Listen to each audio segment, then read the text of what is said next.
तो dear students, advance series trigonometry में अब मैं जिस क्वेश्चन को डिस्कस कर रहा हूँ 2006 एडवांस में है, और ये थोड़ा सा चेंज होके फिर से पूछा जाता है। मतलब इसमें जैसे ये क्वेश्चन में टेन और कॉट में ये क्वेश्चन है, ये साइन और कॉस में भी क्वेश्चंस को चेंज करके पूछ सकते हैं। ठीक है, तो क्वेश्चन देखिए बड़ा इंटरेस्टिंग है, और ये जो एस्पेक्ट है ना, इस एस्पेक्ट को तो जरूर पकड़े। मैं हमेशा अपने स्टूडेंट्स को बोलता हूँ कि जब भी आप जेई के लिए प्रिपेयर करते हैं, मेंस हो चाहे एडवांस हो, तो 0 और 1 के बीच के नंबर की जो अलजेब्रा है कि 0 और 1 के बीच के नंबर की अगर पावर इंक्रीज करते जाते हैं तो नंबर क्या होता है, डिक्रीज होते जाता है। तो इसके ऊपर बहुत सारे कॉन्सेप्ट है। जैसे आपने इन्फिनाइट जीपी में जो कॉमन रेशो अगर 0 और 1 के बीच में है, या -1 to 1 के बीच में आर रहता है, तो इन्फिनाइट जीपी का सम कैसे, ऐसे बहुत सारे जगह पर आप देखेंगे कि 0 और 1 के बीच के नंबर की अलजेब्रा बहुत वाइटल रोल प्ले करता है। करेक्ट है कि नहीं? आप अगर एक्सपोनेंशियल कॉन्सेप्ट का ग्राफ देखिए, एक्सपोनेंशियल फंक्शन का ग्राफ देखिए, लॉगरिथमिक फंक्शन का ग्राफ देखिए, जब बेस 1 से ज़्यादा है तो फंक्शन इंक्रीजिंग है, जब बेस 0 और 1 के बीच में है तो फंक्शन डिक्रीजिंग है, ऐसा लॉग। तो बहुत जगह पे अगर आप देखें तो इम्पोर्टेंट जो भी कॉन्सेप्ट है स्पेशली फॉर जेई के लिए ना, तो उसमें 0 और 1 के बीच के नंबर की अलजेब्रा ये बहुत वाइटल रोल प्ले कर रही है। करेक्ट है? तो स्टूडेंट्स अब ये क्वेश्चंस को भी देखिए, यहाँ पे क्या दिया है कि let theta is belonging to 0 to π/4 open interval, theta यहाँ पर है, और हमारे पास में t1 दिया है टेन थीटा की पावर टेन थीटा, t2 दिया है टेन थीटा की पावर कॉट थीटा, t3 दिया है कॉट थीटा की पावर टेन थीटा, और t4 दिया है कॉट थीटा की पावर कॉट थीटा, और ये ऑप्शन दिए हुए। इन ऑप्शन में से कौन सा ऑप्शन करेक्ट है, कैसे आइडेंटिफाई करेंगे? 2006 एडवांस में आया था, मेरे ख्याल है ये फिर वापस किसी और साल में 2006 के बाद में भी आया है। और ये क्वेश्चन जैसे मैंने बताया कि अभी जैसे ये टेन और कॉट में, साइन और कॉस में भी बनता है। करेक्ट है? तो स्टूडेंट अब देखिए कि पहली बात ये टेन थीटा को देखिए, ये 0 आपके पास में थीटा बिलोंग्स टू 0 to π/4, ठीक है, और आपके पास टेन 0 जो होता है वो 0 होता है, और टेन π/4 ये होता है 1, और 0 से लेके π/2 के बीच में ये इंक्रीजिंग है। इनफैक्ट जो टेन फंक्शन है ये 0 से लेके π/2 में इंक्रीज होते जाता है। मतलब यहाँ पे क्या हो गया कि 0 और 1 के बीच में टेन थीटा है। करेक्ट है? अगर आपको इसका ग्राफ देखना है तो ग्राफ भी देख लीजिए, ठीक है, -π/2 to π/2, और ये 0, और इस प्रकार का ये टेन का ग्राफ है। करेक्ट है? तो अगर आप देखेंगे ये वाई एक्सिस है, इस प्रकार से ये फंक्शन इंक्रीज होते जाता है। मतलब 0 से लेके π/2 में जब एंगल बढ़ते जाएगा तो आउटपुट बढ़ते जाएगा। ठीक है? तो इसका जो टेन थीटा हो गया वो 0 और 1 के बीच में हो गया। करेक्ट है? अब टेन थीटा लेस देन 1 है, टेन थीटा लेस देन 1 है, इसका मतलब 1 अपॉन जो टेन थीटा होगा वो ग्रेटर देन 1 होगा, that is cot theta greater than 1 होगा। तो यहाँ 0 से लेके π/4 में अगर थीटा लाई कर रहा है तो कॉट थीटा ग्रेटर देन 1 होगा। करेक्ट है? अब इसके भी ग्राफ से आप पहचान सकते हैं। इसका ग्राफ कैसा होता है कॉट थीटा का, देखिए, और ये π/2 है, ये 0 है, और ये आपका पाई है। तो इस प्रकार का ये डिक्रीजिंग फंक्शन होता है। करेक्ट है कि नहीं? ठीक है, तो अब आप देखेंगे 0 और π/2 90 डिग्री के बीच में फंक्शन डिक्रीजिंग है, और ये कहाँ से गिर रहा है, ये इन्फिनिटी से गिरेगा। हाँ, इन्फिनिटी से गिरेगा, क्योंकि कॉट 0 जो होता है वो इन्फिनिटी होता है, कॉट π/4 1 होता है, तो पॉजिटिव इन्फिनिटी से डिक्रीज होते चलेगा, ठीक है, 1 तक के। मतलब इसका ये मतलब हो गया कि ये कॉट थीटा जो है डेफिनेटली ग्रेटर देन 1 होगा। ग्राफ से भी हम बता दिए कि इन्फिनिटी से गिर रहा है, कहाँ तक गिर रहा है, 1 तक के।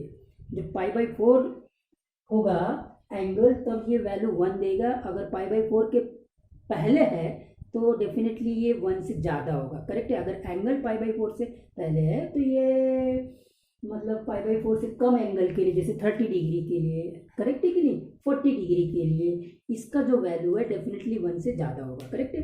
क्योंकि ये इन्फिनिटी से डिक्रीज हो रहा है, पॉजिटिव इन्फिनिटी से डिक्रीज हो रहा है। फाइन।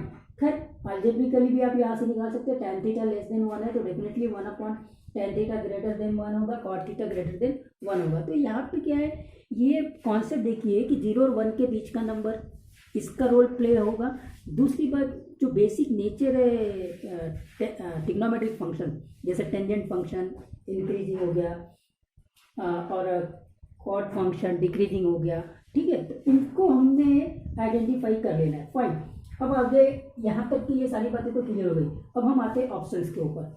सबसे पहला है, देखिए T1। T1 क्या है? T1 है tan थीटा और इसकी पावर tan थीटा। अब इसको देखते हैं, ठीक है, ओके। तो ये देखो, ये जो नंबर है 0 और 1 के बीच का नंबर है, ठीक है।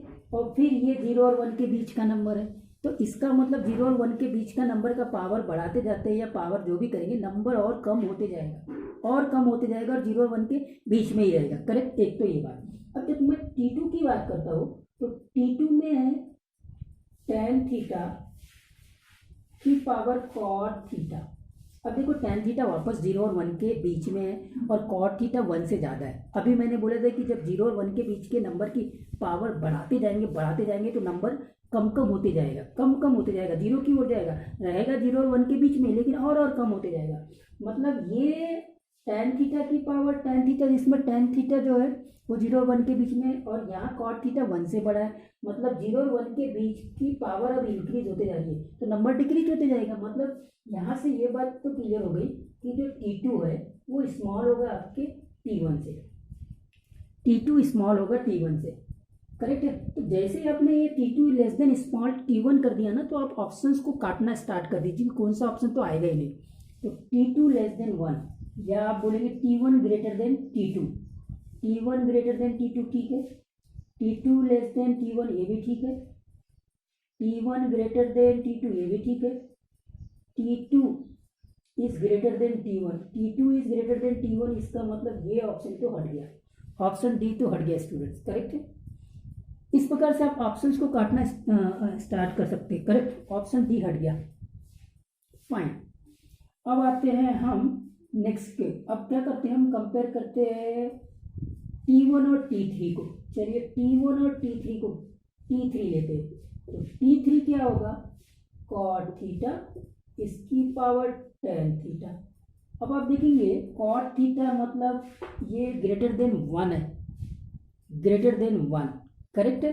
और ग्रेटर देन 1 की पावर कुछ करेंगे तो डेफिनेटली वो ग्रेटर देन 1 तो होगा ही होगा, करेक्ट है। मतलब ये 1 से बड़ा होगा, इसका ये मतलब हो गया। जबकि ये जो नंबर है 0 और 1 के बीच में, करेक्ट है। तो इसका मतलब T2 लेस देन T1 हो गया। यहाँ से पता देखो T2 लेस देन T1 हो गया, और ये दोनों लेस देन होंगे किससे, T3 से। दोनों लेस देन होंगे किससे, T3 से, क्योंकि T3 में ये जो नंबर cot थीटा है वो 1 से बड़ा है, मतलब उसकी पावर करेंगे डेफिनेटली 1 से बड़ा ही आएगा। तो T2 लेस देन T1 कहाँ पर है, T2 less than T1 less than T3, और अब डेफिनेटली अब T4 बच जाएगा। ऑप्शन बी तो अभी तक के करेक्ट दिख रहा है, करेक्ट है। अच्छा T3 ग्रेटर देन T1, ये भी ठीक है। T1 greater than T2, T1 greater than T2, ये भी ठीक है, ये भी हो सकता है, करेक्ट है, ये भी हो सकता है। तो ये दो ऑप्शन में अभी दो ऑप्शन को हमको चेक करना है, ठीक है। और इस ऑप्शन को देखते हैं, T1 ग्रेटर देन T2, ठीक है। T2 ग्रेटर देन T3, ये गड़बड़ है, T1 और T2, तो ये ऑप्शन अब हट गया, ये ऑप्शन हट गया। अब इसका मतलब अब बच गया बी और सी। अब बी और सी को चेक करना रह गया स्टूडेंट्स। अच्छा अब एक काम करते हैं, T3 और T4 को कंपेयर करते हैं। T4 देखिए, T4 है आपका cot थीटा और इसकी पावर cot थीटा, 1 से बड़ा है, ये भी 1 से बड़ा है। तो 1 से बड़े हुए जो नंबर है, 1 से ज़्यादा जो भी नंबर है उनकी पावर अगर इंक्रीज करेंगे तो वो इंक्रीज होते जाते हैं, जबकि 0 और 1 के बीच के नंबर की पावर इंक्रीज करेंगे तो नंबर डिक्रीज होते हैं। मतलब अब देखो यहाँ पे ये 1 से बड़ा नंबर की पावर 0 और 1 है, ये 1 से बड़े नंबर की पावर 1 से ज़्यादा है, मतलब ये नंबर और बड़ा हो जाएगा ये नंबर से कंपेयर करेंगे। तो इसका मतलब जो T4 है वो ग्रेटर देन T3 है, that is T3 is less than T4। अब T3 लेस देन T4 यहाँ पे है ऑप्शन बी में, T3 less than T4, correct है कि यहाँ क्या दिया है, T3 ग्रेटर देन T4 दे दिया है। तो इसका मतलब ये ऑप्शन भी हट गया और ऑप्शन नंबर बी करेक्ट है स्टूडेंट्स। तो इस क्वेश्चन में मैंने बोला था जैसे ये tan थीटा और cot थीटा में है, उसी प्रकार से ये